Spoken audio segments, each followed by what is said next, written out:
동기기 1번부터 진행을 합니다. 자, 1번이요.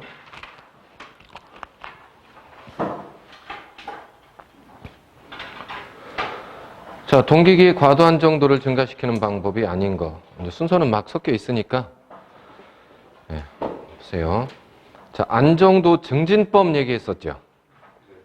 안정도를 높이기 위한 방법. 그래서 신속하게 응답하는 여자 방식을 채용한다. 그래서 소극 여자 방식 채용. 맞나요? 예, 있었고. 그 다음에 동기 탈조 개전기를 사용한다. 이것도 맞아요. 난조가 심해지면 탈조가 된다고 그랬죠. 탈조된 상태로 동기화가 깨졌는데 그 상태에서 계속 운전시키면 여러 가지 문제들이 더 이제 큰 문제들이 발생을 하게 되거든요. 자, 그래서 이제 탈조가 되면 그걸 체크해서 기기를 세우도록 탈조 개전기를 사용한다. 소용이 아니고 사용입니다. 사용한다. 이것도 맞고, 그 다음에 동기화 리액턴스. 이거 동기 리액턴스 얘기하는 거예요. 전기자 반작용 작아야 되죠?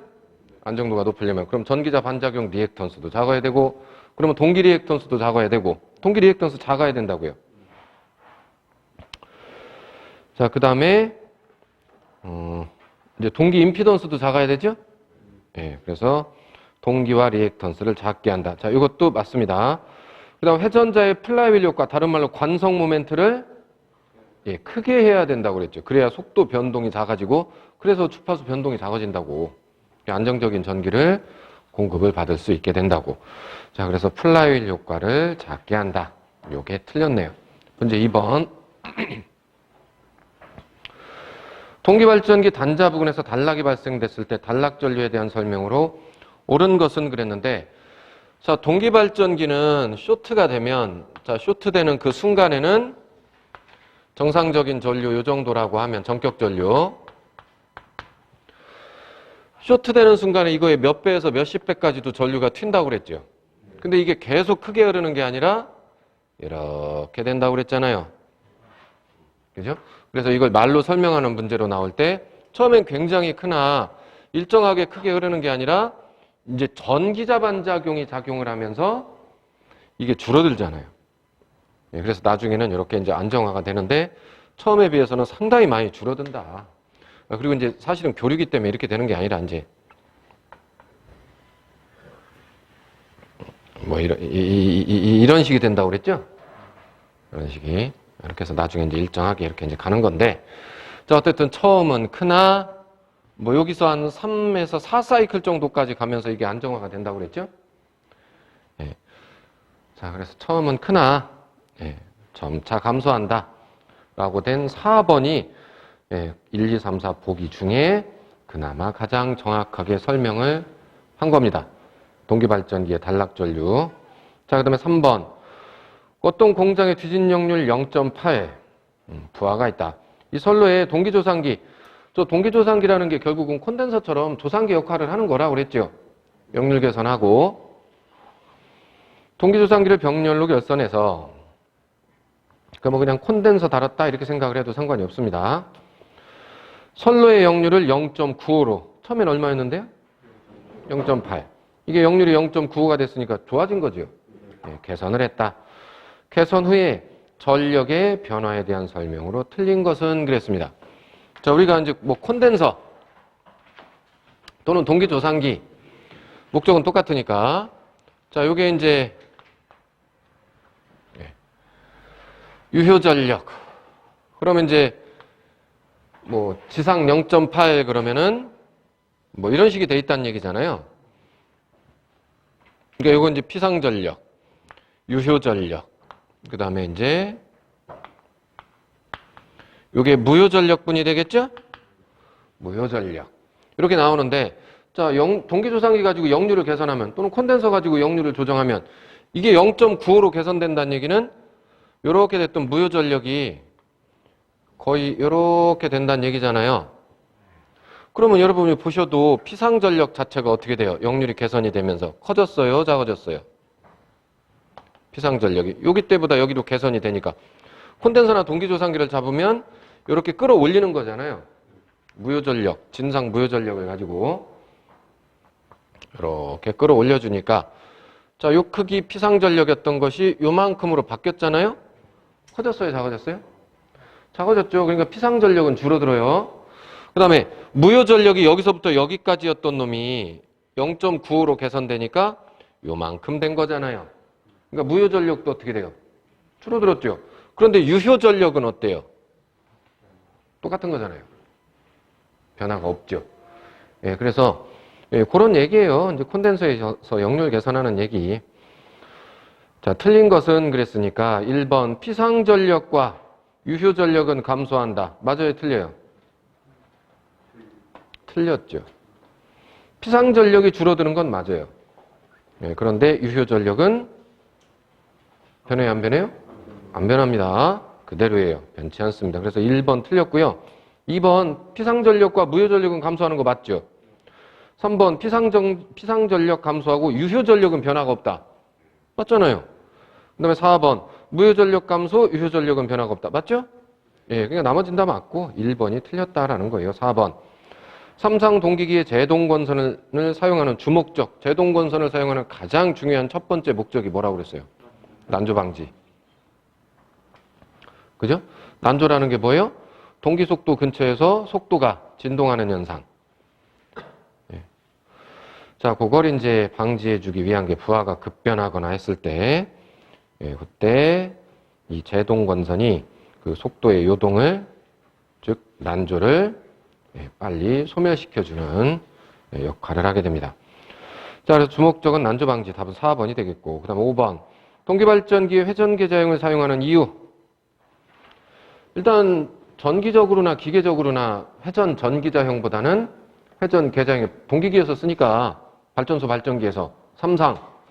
그러니까 전기자가 돌아가게 되면 슬립링하고 해서 노출되는 노출부가 3개가 있어야 된다고 그랬잖아요. 전기자가 회전하면. 근데 계좌가 회전하면 직류로 회전하니까 그 두 개만 있으면 된다고 그랬죠? 일단 노출부 자체가 줄어들고 훨씬 안전한 거죠, 전기적으로도. 그 다음에 전기자가 계좌에 비해서 전압이 굉장히 높아요. 발전소 발전기 뭐 기본 10,000V 이상 된다고 그랬죠. 발전하는 그 전기자 쪽 전압은. 근데 계좌는 직류 저전압으로 여자하거든요. 계좌 쪽은 전압도 낮아요. 그러니까 노출이 되더라도 직류 쪽에서 노출이 돼야 어쩔 수 없이 하나는 노출이 돼야 되니까 회전을 하면서 슬립링을 통해서 이게 회전하면서 회로가 연결이 돼야 되니까. 자, 그리고 이제 기계적으로도 전기자가 무겁다고 그랬죠. 그죠? 그러니까 무거운 전기자가 도는 것보다 계좌가 도는 게 이제 기계적으로도 좀 더 안정적이고. 자, 그래서 1번부터 읽어보시면 틀린 것은 1번 기전역의 파형 개선. 제가 저 회전 계좌형 얘기하면서 기전역의 파형 개선 얘기한 적이 없습니다. 근데 어딘가에서 기전역의 파형 개선을 얘기한 게 있긴 있죠. 어디였죠? 전기자 권선법.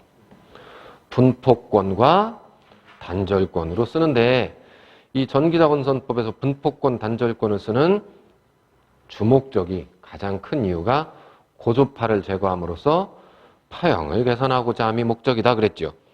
근데 이건 회전 계좌형과는 관계가 없다는 얘기예요. 예, 그리고 1번 틀렸어요. 예, 기전역의 파형 개선. 이건 회전 계좌형과 관계가 없습니다. 2번 보시면 계좌가 회전자지만 그 회전자인 계좌는 전기자에 비해서 저전압, 소용량, 거기다 직류이므로 계좌가 회전을 하는 게 구조적으로 간단해진다는 얘기예요. 그 다음에 3번. 전기자가 고정자이므로 당연히 회전 계좌형이면 전기자가 고정자겠죠. 네. 전기자가 고정자이므로 고전압, 대전류용으로 좋고 그리고 전기자가 서 있어야 고전압 대전류인 전기자가 서 있어야 절연하기가 용이하죠. 움직여봐요. 전압받고 전류도 큰데 그럼 절연하기 더 힘들어지잖아요. 네, 맞고요. 4번. 전기자보다 계좌극을 회전자로 하는 것이 기계적으로도 튼튼합니다. 네, 무거운 게 도는 것보다 가벼운 게 도는 게 기계적으로 튼튼하겠죠. 진동도 적고. 네, 그래서 나머진 다 맞고요. 1번이 틀렸습니다. 6번. 동기전동기의 전기자 반작용. 전기자 전류가 앞선 경우, 앞서는 전류의 경우란 얘기입니다. 앞선 전류인 경우. 그러면 동기 뭐예요? 지금 문제가? 전동기잖아요. 이거 확인 잘하라고 그랬죠. 예, 제가 기본 설명은 발전기를 가지고 설명을 해드렸죠. 그래서 발전기일 때 지진 전류, 즉 지상, 학교 지각했으니까 뭐 별로 안 좋다. 그죠? 그러니까 감자가 돼서 즉 기자력이 줄어들어서 유기기전력도 떨어지고 결국은 전압이 떨어진다고. 전압 강화되고. 그 다음에 이제 근데 이거는 발전기 얘기예요? 전동기 얘기예요? 제가 지금 한 얘기요. 이건 발전기 얘기잖아요. 그럼 전동기로 나오면 이걸 뒤집어야 된다고 그랬잖아요. 예, 그래서 전기자 전류가 이제 앞선 전류, 원래 저 발전기일 때는 앞선 전류가 뭐 학교 일찍 갔으니까 이게 사실 좋은 건 아니지만 그래도 뒤진 것보다는 빨리 일찍 갔으니까 증자가 돼서 자기장이 증가돼서 전압도 상승시키고. 근데 사실 이게 좋은 건 아니라고는 했죠. 예. 근데 어쨌든 이건 발전기 얘기. 그러면 전동기 문제니까 앞선 전류면은 오히려 이제 증자예요, 감자예요? 감자가 된다는 거죠. 예, 감자작용. 답은 2번입니다. 7번. 60Hz 12극의 회전자 외경이 2m. 동기발전기에 있어 자극면 주변 속도. 예, 주변 속도는 뭐 직류기에서만 나오는 게 아니라 회전하는 모든 기기의 주변 속도는 나올 수 있는 문제입니다. 예, 그리고 어쨌든 주변 속도 V는 자, 회전자가 이렇게 있을 때 몇 RPM으로 회전한다. 그랬을 때 주변에 점 하나 찍어 놓고 이 점이 1초 동안에 몇 미터 이동하느냐. 그거라고 그랬죠. 예, 그 계산은 어떻게 해요?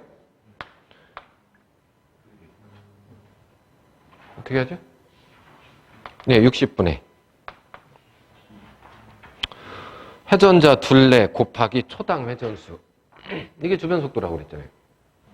회전자 둘레는 d파이 지름 곱하기 3.24 초당 회전수인데 전동이나 발전기 회전 속도 줄 때는 RPM으로 주니까 RPM 기준으로 초당으로 바꾸려고 60초 들어간 거라고. 60분의 d파이 n 그랬었죠? 예, 여기 넣어서 계산하시면 됩니다. 그래서 60분의 자, 회전자 지름 2m인가 뭐 그렇게 주어져 있죠? 2파이. 그 다음에 회전 속도 몇 RPM인지 있어요, 없어요? 없죠? 없으면 구해야죠. 이게 무슨 기?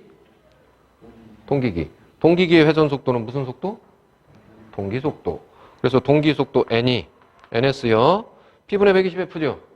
예, 동기기 회전 속도는 동기 속도니까 회전 속도의 P분의 몇 극이요? 12극? P분의 120 F 전원의 주파수 60Hz인가요? 예, 60Hz. 그래서 60분의 d파이 회전 속도 n 한 거예요. 물론 동기기라서 이게 동기 속도로 들어간 거고. 됐나요? 예, 그래서 이거 계산하시면 일단 뭐 여기 60하고 60하고 날라갈 테고 이렇게 하면은 10이죠? 20파이 3.14니까 한 62.8? 네, 62.8m/s 정도 나오겠네요. 자, 62.8m/s. 답은 뭐 반올림 해서 63 정도 보면 되겠네요. 그죠? 답은 4번. 문제 8번. 전격 전압이 6000V, 용량 5000kVA. 아무 소리 없으니까 뭐 전압은 전격 전압이라고 했고 용량도 아무 얘기 없으니까 전격 용량이죠. 5000kVA. Y결선 3상 동기 발전기가 있다. 여자 전류 200일 때 무부하 단자 전압은 6000V고 단락 전류가 600A다. 요 발전기 단락비는 얼마냐? 단락비 문제나 퍼센트 임피던스 또는 동기기니까 퍼센트 동기 임피던스 문제는 똑같은 거라고 그러죠. 서로 역수관계일 뿐이라고. 네, 그래서 퍼센트 동기 임피던스 식을 쭉 썼었는데 제일 많이 문제 풀 때 제일 많이 사용하는 식이 뭐? 네, V제곱분의 이제 실제로는 단위법이죠. 원래 100이 있어야 되는데 안 붙일 거니까 저는 V제곱분의 PZS 여기다 갖다 집어넣으라고 그랬잖아요. 그럼 퍼센트 동기 임피던스. 근데 맨 뒤에 이게 결국 단락비분의 1이죠. 예, 그러니까 뭐 이렇게 뭐 계산해서 나중에 분의 1 하셔도 좋고, 그러니까 아예 처음부터 단락비는 퍼센트 동기 임피던스의 역수니까 이 식을 어차피 이 식을 뭐 주로 쓴다고 했으니까 단락비도 마찬가지겠죠. PZS분의 V제곱 여기다 갖다 집어넣으면 되죠. 일단 V가 얼마래요? 전격 전압이 6000이요? 6000V의 제곱. 용량은 몇 kVA예요? 5000이죠? 5000. 저는 기본 단위로 다 집어넣는다고 그랬죠? kVA 했으니까 키로. 10의 3승. 그 다음에 ZS 동기 임피던스 몇 옴이에요? 없죠? 네, 없으면 구해야죠.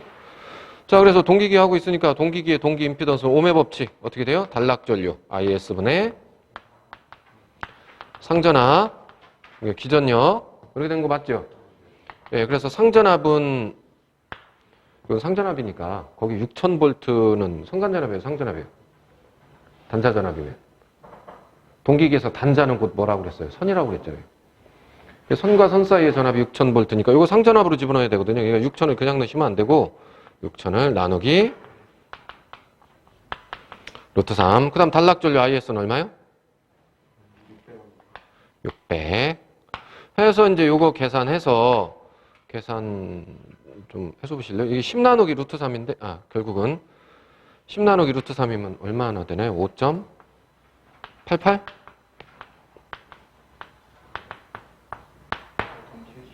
5 얼마?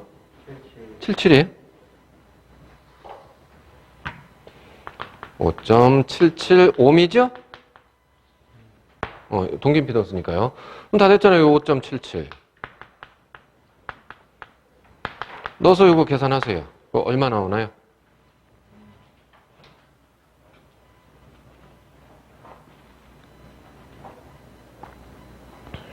1.25?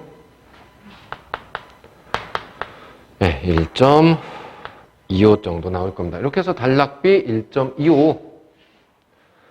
자, 이렇게 하셔도 되고, 아니면 사실은 이제 이 단락비라는 게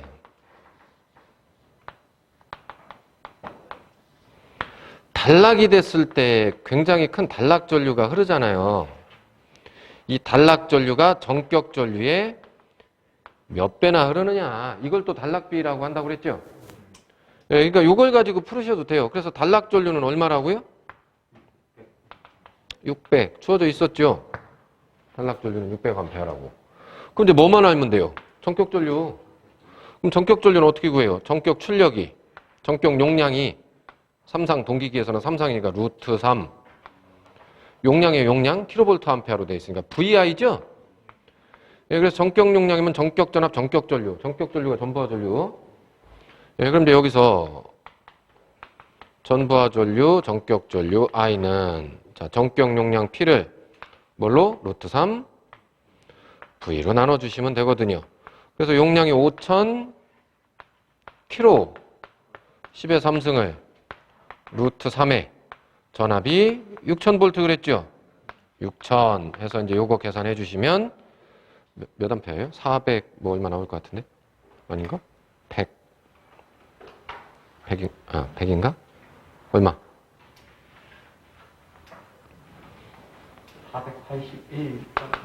481.26이요? 12? 481.12 암페어 전격 전류, 전부하 전류가. 그러니까 여기 넣어요. 481.12 해서 요거 계산하면 얘도 1.25 나오죠. 이렇게 계산하셔도 됩니다.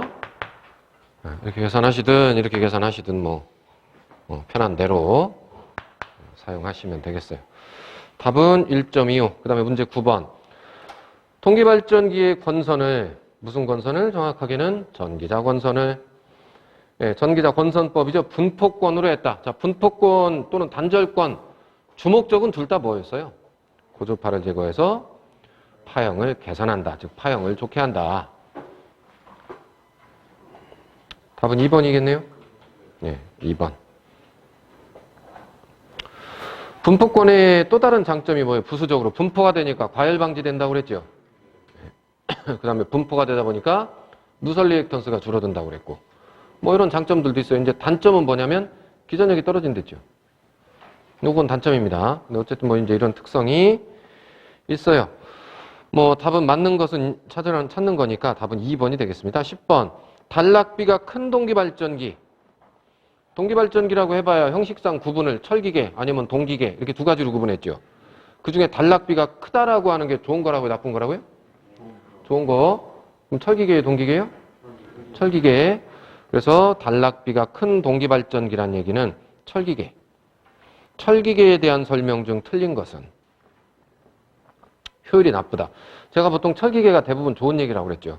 근데 한 가지가 등치가 크고요. 이 철손 관계가 많이 나오기 때문에 이게 손실은 별로 안 좋아요. 손실이 효율. 이게 손실이 좀 많이 나온다고요. 이게 효율이 별로 안 좋다고요. 동기계보다. 이건 단점인데 제가 이 얘기는 안 했었죠. 일단 넘어가 봅니다.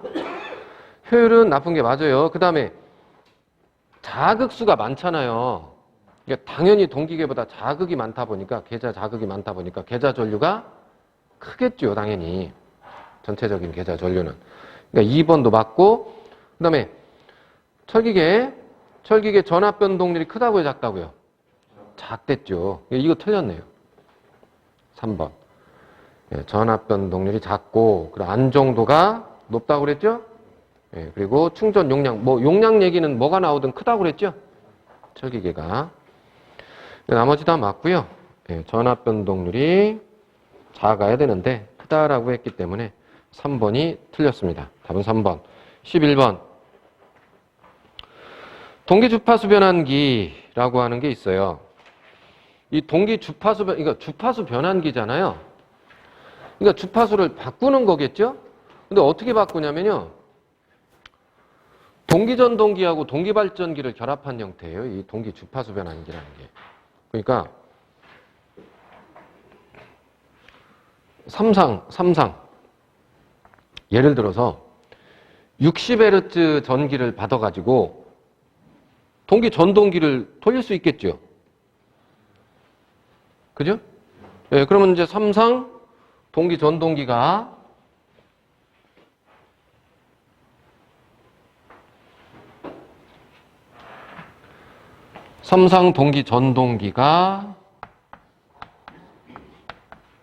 돌아가요.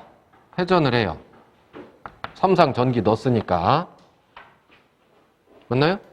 그러면 요 축에다가 그대로 직결해서 물려요. 딱 물려가지고 뭘 돌리느냐? 동기 발전기를 돌아가게 만든다고요. 삼상 받아서 동기 전동기 돌리고 동기 전동기가 축을 물려놓으면 동기 발전기를 돌린다고요. 회전자를. 그럼 여기서 뭐가 나와요? 삼상.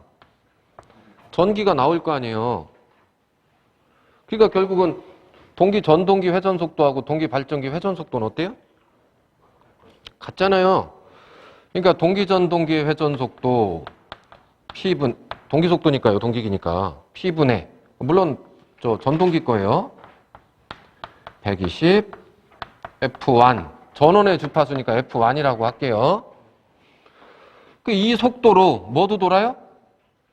동기발전기도 돌잖아요. 축을 물려놨으니까. 그럼 동기발전기도 동기속도는 NS는 P분의 이건 동기발전기 극수죠.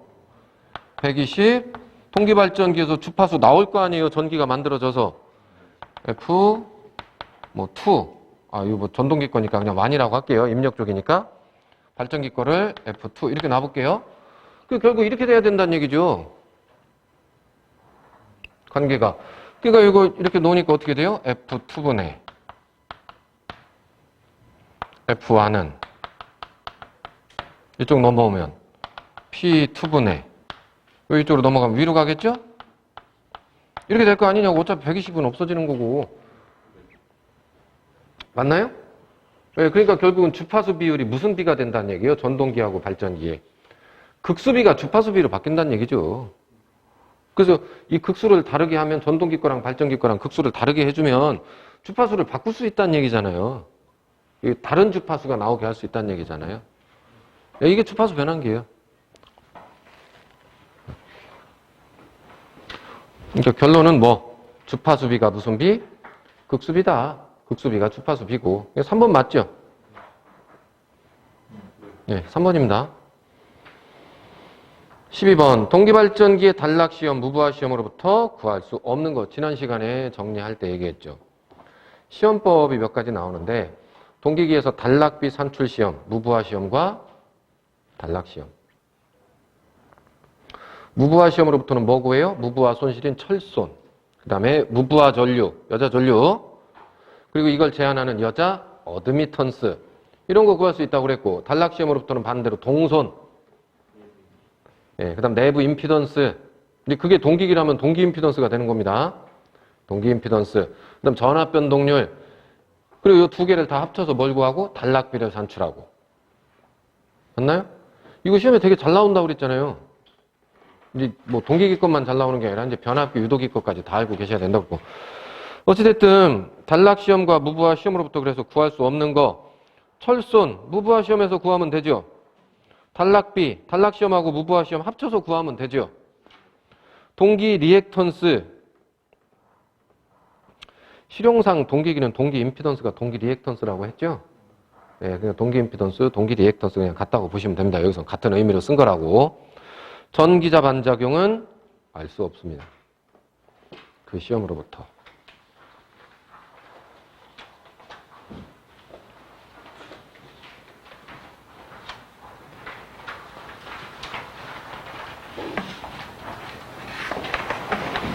자, 그 다음에요. 13번.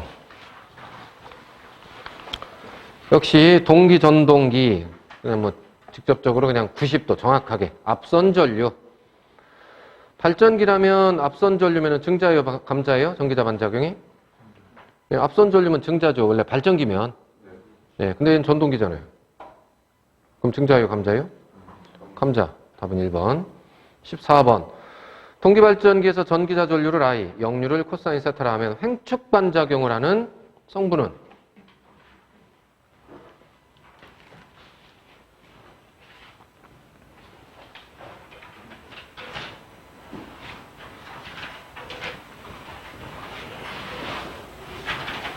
발전기인가요? 전동기인가요? 문제가? 발전기.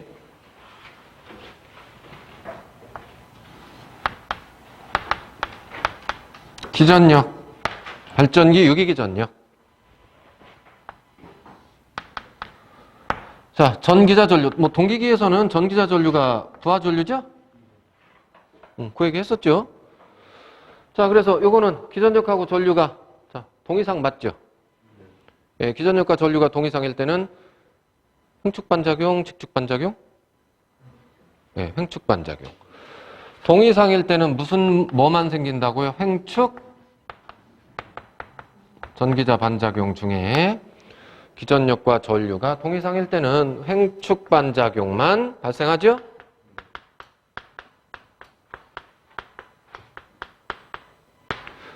자, 그 다음에 여기 기전력, 발전기. 전류가 뭐 90도 지상이거나 또는 90도 진상이거나 하게 되면 무슨 반작용? 네, 직축 반작용만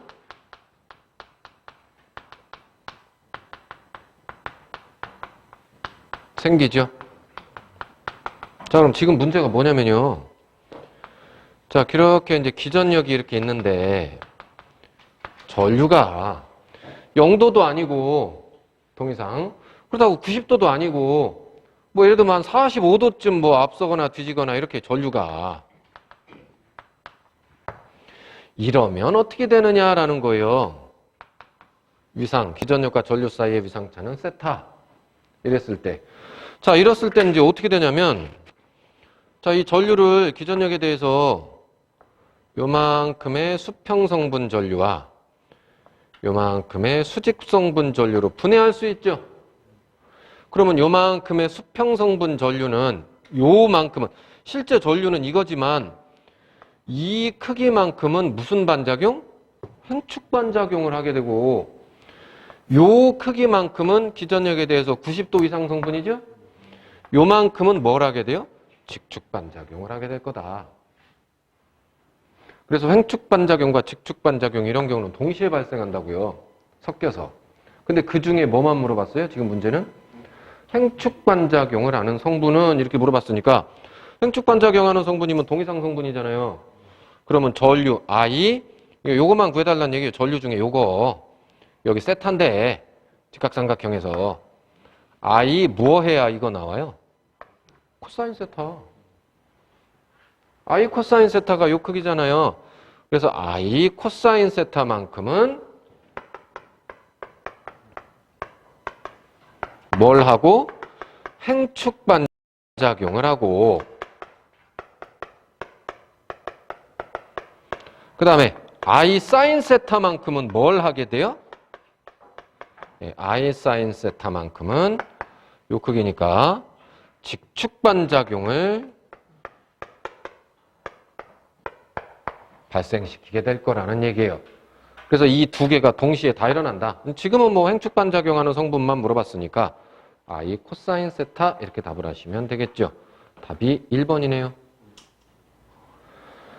15번 삼상동기발전기 각상 유기기전력 중 제3고조파를 제거하려면 극간격분의 코일 간격 어떻게 하면 되느냐. 이게 저 전기자 건선법 중에 단절권이라고 하는 게 있다고 그랬는데 사실 뭐 분포권이나 단절권이나 전부 다 고조파를 제거해서 파형 개선함이 목적이라고 그랬죠. 근데 이제 단절권에서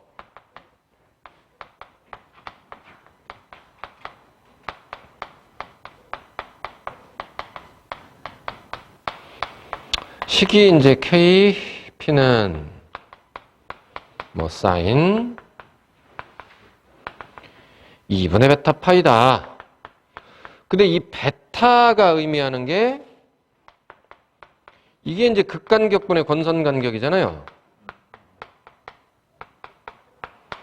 극간격분의 권선간격인데 이 베타를 얼마로 설정하느냐에 따라서 원하는 고조파만 끄잡아낼 수가 있다고 그랬죠. 제거시킬 수가 있다고. 보통은 뭐 물어본다고요? 5고조파 물어본다고 그랬죠. 대부분은. 5고조파 제거용 베타가 0.8이라고 그랬었잖아요. 근데 지금은 몇 고조파예요? 3고조파입니다. 그럼 원래 고조파에 대한 단절권 개수는 여기 고조파 차수를 붙여서 파이였던 게 n파이가 된다고 그랬죠? 그러면 이제 저 3고조파 문제니까 여기에 3을 넣어야 돼, n에다가. 그래 놓고 이 값이 얼마가 돼야 0이 돼야 3고조파가 제거가 되는 거라고. 맞나요? 그러면 사인 몇 도가 0이에요? 사인 얼마 해야 0이 나와요? 0도죠? 0도. 또요? 180도. 사인 180도도 0이에요. 또 사인 360도. 이것들이 다 0이거든요. 자, 그래서 만약에 이게 사인 이게 n베타 파인데 n베타 파이 중에서도 이제 n이 얼마 지금 3고조파 제거니까 3베타 파인데 이게 0이 나오려면 얘가 몇 도여야 된다고요? 일단 0도. 이게 0도려면 베타가 0이어야 되죠.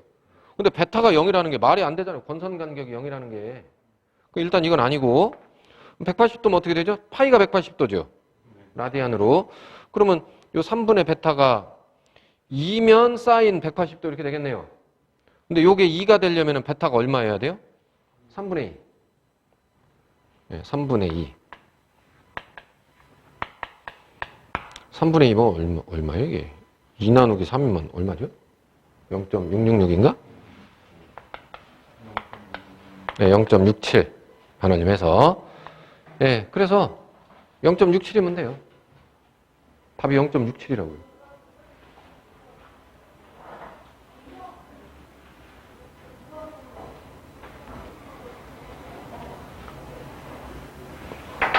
네, 0.67 맞나요?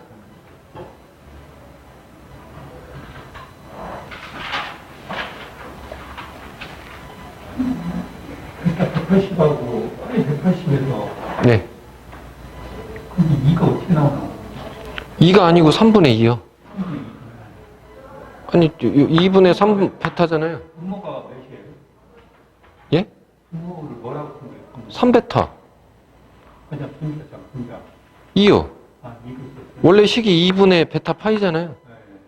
근데 3고조파에 대해서는 파이가 3파이가 돼야 되고 5고조파에 대해서는 5파이가 돼야 되고 그런다고 그랬잖아요. 예. 그러니까 이게 파이가 180도니까 이게 1이면 되잖아요. 1. 이게 1이려면 베타가 2분의 3이야, 3분의 2여야 되고. 그러려면 이제 3분의 2니까 0.67인 거고 베타가.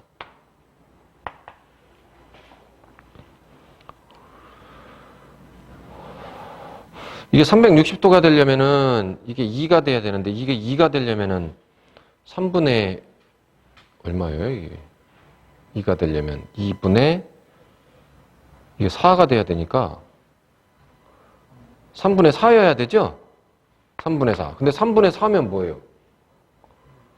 극간격보다 뭐가 더 커요? 권선간격이 더 크잖아요. 그럼 짧게 감는 게 아니잖아요.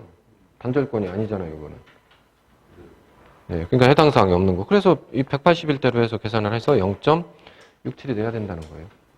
원래는 이런 식으로 계산을 해야 되는 거라고요. 근데 대부분은 5거조파 문제인데, 요건 이제 3거조파 문제로 나온 거라 요건 계산을 해봐야지 뭐 방법이 없습니다. 저렇게 해서 그냥 나와 있는데도 그냥 대입에서 그냥 찾아도 되겠네요. 어떻게요? 1, 2, 3, 4번 다 대입해서 그냥 0 나오면은 그게 답 아니에요? 뭐 그러겠죠. 그렇게. 예, 아니면 지금 보면 어차피 단절권이라고 해도 극간격에서 S극 근처에도 못 가면 안 되니까 0.5 밑으로는 안 나와요. 0.5 밑으로 가면은 그게 제대로 감은 게 아니거든요, 권선을. 예, 그러니까 어차피 이건 지금 3번이 답이 될 수밖에 없는 문제예요, 사실은.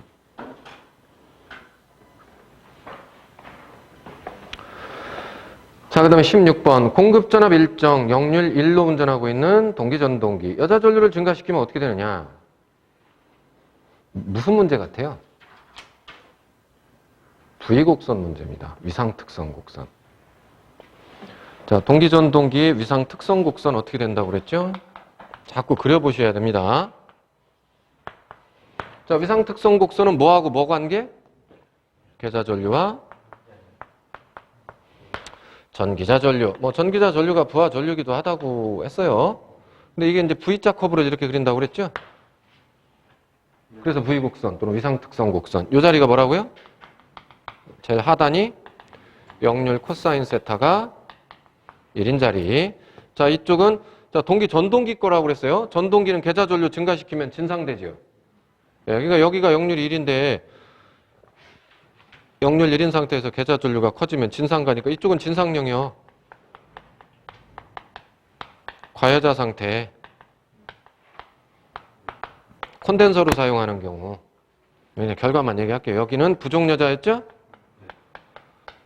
부족여자 상태. 그리고 지상되죠? 이쪽은 지상되고. 동기조상기로 쓰면 L 역할을 하게 되고요. 맞나요? 자, 그래서 이제 지금 문제에서 뭐라고 그랬냐면 동기전동기에서 전기자전류를 뭐기요? 16번. 공급전압 일정. 원래 이 V곡선 그릴 때 일정한 게 출력, 전압주파수. 이거 일정으로 놓고 하는 거라고 그랬죠? 자, 역률 현재 1로 운전을 하고 있대요. 현재 역률이 1이래요. 역률 1로 운전하고 있는 동기전동기에서 여자 전류를 증가하면 이쪽으로 가겠다는 얘기잖아요. 그럼 진상되죠. 과여자 상태고 콘덴서로 쓰는 경우고. 어떻게 되느냐 그랬으니까 자, 역률은 뭐가 된다고요? 진상. 앞선 역률이 돼요. 그러니까 앞서고. 그러니까 뭐 어차피 1, 2번은 틀렸어요. 역률은 앞서고. 자, 그리고 이쪽으로 가면 갈수록 전기자 전류는 어떻게 돼요? 이쪽으로 가면 갈수록 전기자 전류가 증가죠? 네, 그래서 역률은 앞서고 전기자 전류는 증가한다. 답 4번인데요.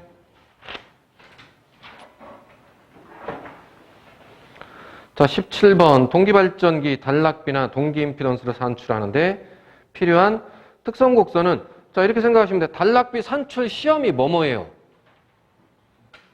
무부하 시험과 탄락시험. 그러니까 여기 지금 단락비, 동기임피던스 산출하는데 필요한 특성, 곡선은 그랬으니까 무부하 시험. 무부하 포화곡선입니다. 정확하게. 예. 그 다음에 단락시험. 단락시험에서 단락곡선 그리겠죠. 단락곡선. 예, 그래서 무부하 포화곡선과 삼상 단락곡선. 무부하 포화곡선과 삼상 단락곡선이에요. 그럼 답은 몇 번? 3번. 시험에 굉장히 자주 출제된다라고 분명히 얘기했습니다. 근데 사실은 동기기에서도 이렇게 나오고 있지만 동기기보다 변압기나 유도기에서 더 많이 나온다고 그랬어요. 그 시험법 반드시 외우셔야 됩니다. 전부. 뭘 구할 수 있는지까지. 자, 19번. 아니다. 18번. 동기기 과도한 정도를 증가시키는 방법이 아닌 것 그랬습니다. 안정도 증진법이 아닌 거예요. 자, 안정도 과도한 정도 높이려면 단락비를 크게 한다. 맞잖아요. 2번, 소극여자 방식 채용한다. 맞죠? 회전부의 플라이휠 효과, 다른 말로 관성 모멘트, 줄여서 관성을 크게 해야죠. 2번 틀렸네요. 그리고 원래 이제 우리가 보통 얘기하는 임피던스는 정상분 임피던스라고 그랬죠? 정상 임피던스는 작아야 된다. 근데 역상하고 영상으로 나오면 반대라고 그랬죠? 커야 된다. 그러니까 맞다는 얘기예요. 나머지는 3번만 틀려요. 회전부 관성은 크게 해야 되는데 작게 한다 그랬으니까 안정도 증가시키는 방법이 아닙니다. 3번은. 19번. 동기기의 단락전류를 제한하는 요소가 뭐냐? 단락전류 제한하는 게 뭐예요? 동기 임피던스죠. 내부 임피던스. 아니 저 식으로 써봐도 동기 임피던스 오메 법칙 식이 어떻게 돼? ZS는 단락전류 IS분의 상기전력 2였죠? 거꾸로 쓰면 어떻게 돼요? 단락전류 IS는 R분의 V꼴에서 이 ZS잖아요. 이렇게 되니까 이 단락전류를 제한하는 게 얘란 얘기예요. 임피던스, 동기 임피던스. 실용상 동기 리액턴스라고 해도 되고. 자, 그래서 단락전류를 제한하는 요소는 동기 임피던스다. 20번. 병렬운전 중인 A, B 두 동기 발전기 중 A 발전기의 여자를 B 발전기보다 증가시키면 A 발전기는 어떻게 되느냐?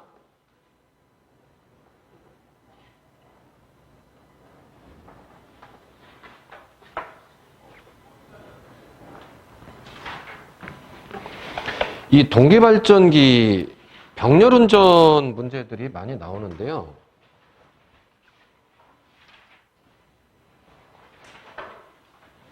물론 병렬운전 조건이 있죠.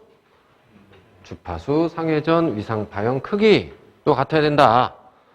이런 게 안 맞으면 또 이제 어떤 문제들이 생기는지 그런 것도 있었죠. 자, 근데 이제 확인차 얘기를 하겠습니다. 자, 동기 발전기는요. 동기 발전기나 동기 전동기나 자, 동기기라는 기기의 최대 장점이 뭐라고요? 스스로 역률 조정이 가능하다. 위상 조정이 가능하다. 뭐 가지고? 계좌전류 가지고. 제가 지금 이거 세 번째 얘기하고 있어요. 자, 근데 발전기는 전기를, 그러니까 어차피 계좌, 전자석이죠. 철심에 코일 감은 거죠. L성분이죠. 전자석의 계좌 전류를 증가시키면 결국은 지상 무효 전력. 그죠? 지상 무효 전력이 어쨌든 커져요. 지상 무효 전력이 커집니다. 그런데 발전기에서는 계좌 전류를 증가시키면 지상 무효 전력이 커지는데 발전기는 그 커진 지상 무효 전력을 공급하는 입장이죠. 계통에다가. 공급하는 입장이니까 계좌 전류를 증가시키면 지상 무효 전력이 공급을 잔뜩 해주니까 시장에 뭐 돈을 쓰는 경제에서 시장에 이제 돈을 막 푸는 거죠. 그러니까 늘어날 거 아니에요, 전체적으로. 그러니까 지상 무효 전력을 공급을 할 거 아니에요, 발전기가. 그러니까 전체적으로 지상이 된다고요, 지상. 맞나요? 네. 그래서 동기 발전기에서는 계좌 전류를 증가시키면 지상 무효 전력이 늘어나는데 발전기니까 그 지상 무효 전력을 공급을 해요, 시장에다가. 그럼 지상 무효 전력이 늘어나잖아요. 그러니까 전체 시장은 어떻게 돼요? 지상된다고요. 계좌 전류를 증가시키면 지상된다.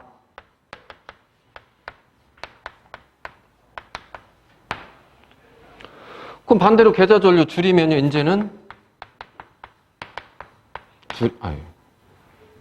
여기다 쓰려고 그랬는데. 계좌 전류를 줄이면 당연히 뭐 되겠어요? 네, 진상 쪽으로 되겠죠. 반대로 전동기는 자, 동기 전동기요. 동기 전동기에서 운전 중에 계좌 전류를 증가시켜요. 그럼 지상 무효 전력분이 커지죠. 어차피 L의 전류가 더 들어갔으니까 지상 전력분이 커져요. 근데 전동기는 그렇죠. 전기를 소비하는 입장이죠. 그러니까 지상 계좌 전류를 늘리면 지상 무효 전력을 더 소비하게 된다고요. 쓰게 된다고요. 시장에 나와 있는 지상분을 소비를 하게 된다고요. 없애게 된다고요. 지상분을. 그럼 지상이 줄어들면 결국 어떻게 돼요? 지상을 써서 쓰면 없어지는 거니까 진상으로 가게 되죠. 맞나요? 예, 그래서 전동기에서는 계좌 전류를 늘리면 진상된다고요. 그래서 이제 이 V곡선도 이 V곡선이요. 이게 전동기 V곡선이라고 그랬잖아요. 전동기 V곡선이니까 계좌 전류를 그래서 증가시키면 뭐 된다고 했던 거예요? 진상된다고 했던 거잖아요. 늘리면 진상된다고. 줄이면 지상되는 거고. 전동기 거기 때문에. 발전기는 그래서 이게 좌우가 바뀐다고. 근데 뭐 발전기 V곡선 문제 없으니까 뭐 굳이 아실 필요는 없다고 그랬었고. 자, 이렇게 됩니다. 그럼 이제 당연히 전동기에서는 계좌 전류를 줄이면 자, 지상되는 거죠. 자, 그러면 이제 다시 이 문제로 가봐요. 이게 이제 이런 동기발전기들이 병렬운전이 된다는 얘기가 실제로 우리가 쓰고 있는 전력 계통이 그래요. 우리나라에서 쓰는 전체 전력 계통의 발전소 하나만 돌아가가지고 우리나라 전체의 전기를 공급하는 게 아니잖아요.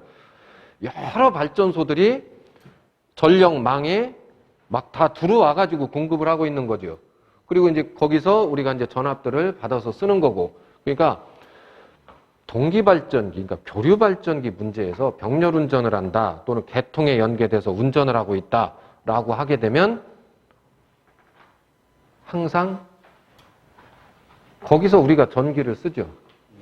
그럼 우리 220, 이제 물론 뭐 220으로 발전을 하는 건 아니지만 우리가 220을 받기로 했으면은 그 발전소에서 막 수많은 발전소들이 다 연결이 돼 있는데 발전기들이 결국은 다 동기발전기가 연결되어 있는데 그 발전기들 중에 어딘가는 문제가 생길 거 아니에요? 뭐 우리가 몰라서 그렇지? 그렇다고 해서 우리가 쓰는 전압이 바뀌면 돼요, 안 돼요? 안 되죠. 기본적으로요, 동기발전기 병렬운전 상태다라고 하면 뭐 사고가 난 게 아닌 이상 뭐 발전기에서 계좌 전류를 줄이든 늘리든 단자전압은 항상 어떻다고 봐야 돼요? 계통에 연계되어 있으니까 일정하다고 보셔야 돼요. 그러니까 동기발전기 문제의 병렬운전이나 연계된 상태의 문제에서는 뭐 계좌 전류를 늘리든 줄이든 전압은 항상 일정하다. 단자전압은 물론 그러니까 뭐는 변하겠어요? 기전력은 변해요. 그 발전기의 기전력은 변하겠죠.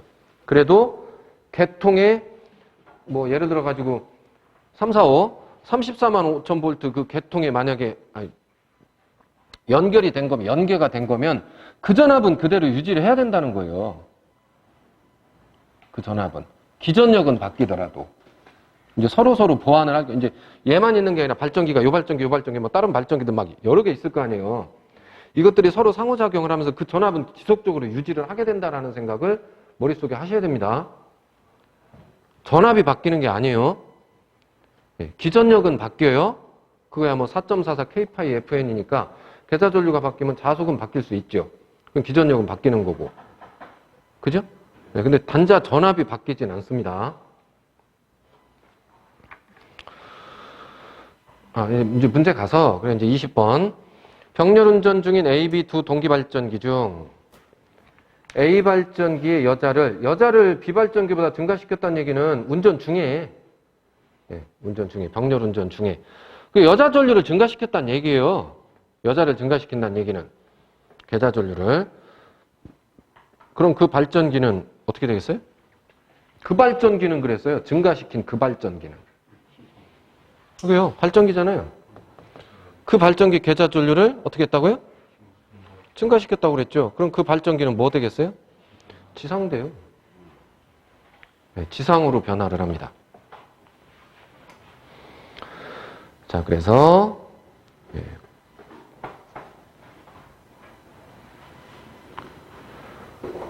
90도 지상 전류가 뭐 흐른다가 아니라 사실은 90도 지상 전류가 증가하게 된다.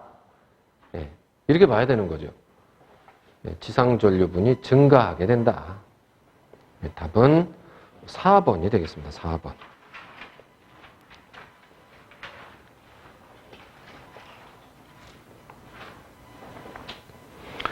자, 21번. 병렬운전하고 있는 두 대의 삼상 동기발전기 사이에 무효순환전류. 이제 좀 전에도 얘기했듯이 병렬운전 조건이 주파수, 상회전, 위상파형 크기인데 주파수가 다르면 난조 생기고요. 상회전이 다르면 생각도 말라고 그랬죠. 사고니까 주상, 위상이 다르면 무슨 순환전류? 예, 유효순환전류. 다른 말로 뭐라고도 불러요? 동기화전류. 그 다음에 파형이 다르면 고주파순환전류 그런다고 그랬죠? 그리고 마지막으로 기전력의 크기가 다르면 예, 무효순환전류. 지금 물어본 게 그거잖아요. 무효순환전류가 언제 흐르냐? 병렬운전 중에 뭐 어떻게 됐을 때? 기전력의 차이가 생길 때. 1, 2, 3, 4 보기 중에 기전력의 차이가 있어요, 없어요? 없죠? 그러면 기전력의 차이가 생기게 하는 요인이 1, 2, 3, 4 중에 있습니다. 뭐요? 여자전류 변화요. 여자전류가 변화하면 기전력이 변한다고 했잖아요. 단자전압이 변하는 거 아니라고 그랬어요. 예, 기전력이 변한다고 그랬죠. 당연히 계자전류를 증가시키면 그쪽 발전기는 기전력이 높아지겠죠. 예, 결국 여자전류의 변화가 생기면 기전력의 크기가 차이가 나게 되고 두 발전기 사이에서 그러면 이제 무효순환전류가 흐르겠죠. 그러니까 직접적으로 기전력의 크기가 다를 때 이게 보기에 있는 문제도 많아요. 근데 지금처럼 한 달이 건너서 예, 병렬운전 중인 두 발전기의 한쪽만 뭐 여자전류가 뭐 증가를 하든지 감소를 하든지 이렇게 변화를 하면 결국 그게 기전력의 차를 만들게 되거든요. 그러면 예, 무효순환전류가 흐를 수 있다는 거죠. 답은 3번입니다. 그 다음에 22번. 두 대의 동기발전기 병렬운전 중 계속 병렬운전 문제네요. 동기화 전류가 흐르는 경우는 동기화 전류는 또 언제 흐른다고요? 위상차 있을 때. 예, 그러니까 거기 답은 3번. 기전력의 위상의 차가 있을 때. 동기화 전류 또는 다른 말로 유효 순환전류. 23번. 삼상전원의 수전단에서 전압 3300V, 전류 1000A, 뒤진력률 0.8, 전력을 받고 있을 때 동기조상기 네, 역률 개선을 목적으로 사용하는 무부하의 동기전동기 딱 그랬죠. 동기조상기, 역률 개선용, 위상 개선용. 자, 동기조상기로 역률을 개선을 해가지고 얼마를 만들어요? 1로 만들겠대요. 처음에 얼마였는데요? 0.8. 역률 코사인 세타 0.8였던 걸 동기조상기 달아가지고 이게 콘덴서 달았다고 생각해 주세요. 어차피 콘덴서 역할을 해야 되니까 동기조상기가. 그래서 이제 1로 개선하고자 한다. 그럼 필요한 동기조상기 용량은 얼마인가? 그냥 콘덴서 용량은 얼마인가? 이거하고 똑같아요. 예. 그러니까 또 그 그림이네요. 자, 이렇게 되겠네요. 유효전력, 그 다음에 피상전력, 그 다음에 무효전력, 지상. 그래서 일단 처음에 알려준 게 역률 코사인 세타는 0.8이었다. 0.8. 이때 알려준 게 뭐예요? 전압하고 3300. 전류는 1000A. 그러면 이거 삼상이죠? 삼상이면은 일단 그냥 피상전력이 얼마예요? 삼상이면 루트 3. VI죠, 그냥. 그래서 루트 3. V가, 몇 볼트라고? 3000? 몇 번이에요? 23번이죠? 3300볼트. 그 다음에 그때 전류가요? 1000A. 이 계산 좀 해줘보세요. 뭐 어차피 킬로볼트 암페어로 끄집어낼 거니까 그냥 루트 3 곱하기 3300만 해주세요. 왜 킬로니까. 몇 킬로볼트 암페어? 5.715. 아니, 루트 3 곱하기 3300이요. 6000. 5715.7이요? 7. 뭐 킬로볼트 암페어 이렇게 되겠죠? 맞나요? 그래서 이게 이거 다 쓸 필요도 사실은 없는데 이게 5700 15.7. 이거 알 필요는 없습니다, 사실은. 그러면 무효 전력은 얼마예요? 코사인 세타가 0.8이면 역률이 사인 세타는 0.6이죠. 그럼 피상 전력이 지금 575.7이니까 요 무효 전력 크기가 이게 얼마 나와요? 이거 곱하기 0.6 하면 되잖아요. 피상 전력의 사인 세타. 코사인이 0.8이면 사인 0.6. 맞나요? 예, 이거 곱하기 0.6 얼마예요? 3,420. 46? 뭐 5. 이 정도 되겠네요? 자, 이랬던 걸 역률 얼마로 계산하겠대요? 1로. 그럼 어떻게 해야 돼요? 이거 다 까야 되죠. 그러니까 이게 답이죠.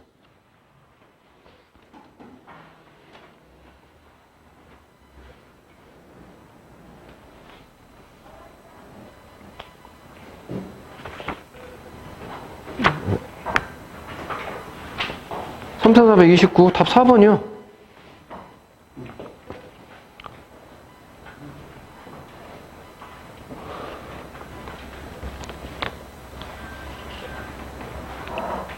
맞아요?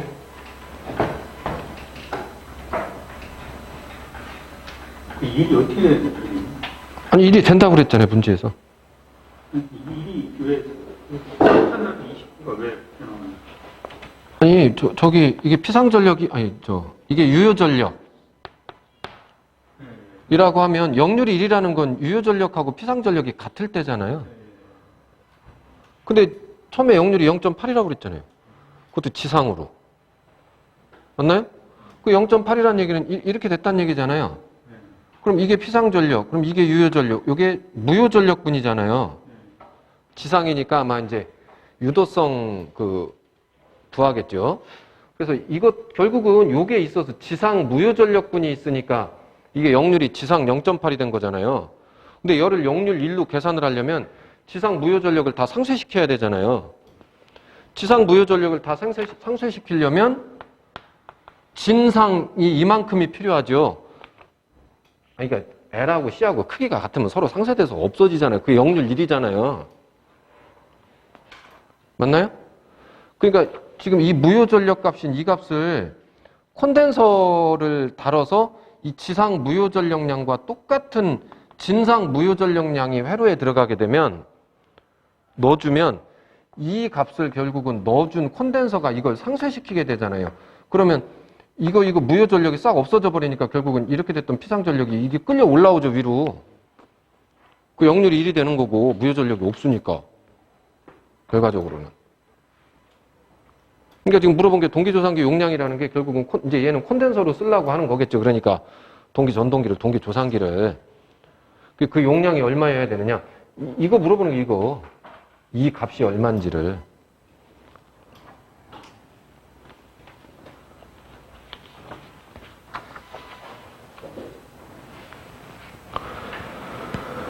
네, 사실 지금 이 부분은 전력에서 나중에 조금 더 자세하게 하셔야 되고, 원래 이 기기에서 이걸 따로 알려드릴 내용은 아니에요, 원래는. 전력에서 하고, 원래 이제 기기로 와서 전력 내용이 이러니까, 여기서 이제 이렇게 계산한다. 이런 식으로 이해를 하시면. 이거 이해는 되세요?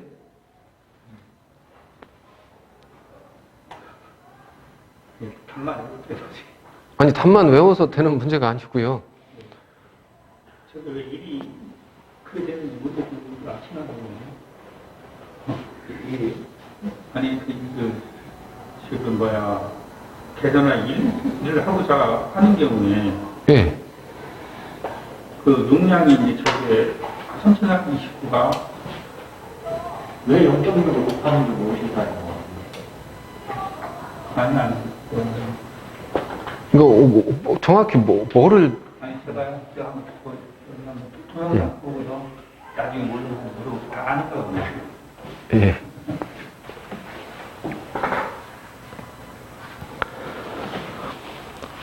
아니 이건 아시잖아요. 이거 회로에서 하셨으니까 이게 저항이면 이게 XL 유도성 리액턴스면 이게 용량성 리액턴스인데 이 크기가 같으면 결국 저항밖에 없는 회로잖아요. 저항밖에 없으면 역률이 1이잖아요. 그렇게. 저항에 걸린 전력이 뭐예요? 여기 걸린 전력이 유효 전력이잖아요. 이 리액턴스에 걸리는 전력들을 뭐라고 그래요? 그게 무효 전력. 근데 이제 진상분과 지상분이 있죠. 이제 XL이냐 XC냐에 따라서. 그럼 이제 저항에 걸린 유효 전력하고 무효 전력의 합을 피상 전력이라고 하는 거고. 그러면 지금 이 얘기도 똑같은 얘기란 얘기예요. 지금 현재 이제 XL이 있는 거겠죠. 그러니까 지상 0.8이 나오고 있는 거고. 처음에는 이제 이 XL이 있어서 0.8 뒤진 형태로 이제 0.8로 해서 이렇게 부하가 나오고 있었다는 거죠. 이제 전력으로 얘기를 하면 여기가 유효 전력, 이게 이제 피상 전력. 피상 전력을 뭘로 쓰시나요? S 이렇게 해서 쓰셨나요? 그럼 이쪽은 무효 전력 PR? Q? P를 안 쓰시고 S나 그냥 S? PS, Q 이렇게 썼나 보네요, 그러면. 근데 지상이니까 요게 이제 이게 L에 의한 거죠. 그럼 결국은 역률이 1이 되려면 이 무효 전력분을 까야 되잖아요. 이게 XL을 다 까내야 되잖아요. 그러려면 콘덴서를 달아야 되는 거잖아요. 같은 크기만큼. 맞나요? 네, 그러니까 요 크기에 해당되는 만큼의 콘덴서를 갖다 다르란 얘기예요. 근데 물론 그 콘덴서의 역할을 지금 동기조상기가 하는 거고, 이 문제에서는 나중에 전력감은 이거 콘덴서로 바꿔가지고 콘덴서 역률 지금은 그래도 1이니까 계산하기가 편한데 0.9로 계산하기 위한 콘덴서 용량은 이런 거 계산해야 될 문제들 엄청 많이 나와. 전력에서 95%로 계산하기 위한 값은 얼마냐.